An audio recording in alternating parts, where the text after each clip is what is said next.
درست 1 سال پیش بود که قیمت دلار از 73,000 تومان توی کمتر از چند هفته به محدوده 56,000 تومان رسید.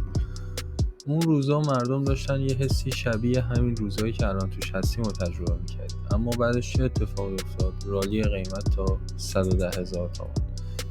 امروز هم اتفاقی که برای ما داره رخ میده یک درس مهمه به کسایی که توی اون تاپ میخواستن دلار بخرن و فرصت نشد و آرزو میکنن قیمت برسه به 80,000 تومان.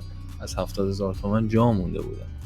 پس بهترین فرصته برای کسایی که از بازار جا موندن توی این باکسی که مشخص میکنم شروع به خرید بکنن و این فرصت خرید دست کم نگیرید. در کنارش هم یه صحبتی دارم برای کسایی که دلار رو بالای 80-90,000 تومان خریدن و الان ترسیدن.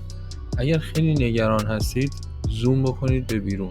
چارت هفتگی رو وقتی نگاه میکنیم، وقتی از اول داستان قضیه رو دنبال میکنیم، پشت هر ریزش شارپی رشدهای بلند مدتی وجود داشته.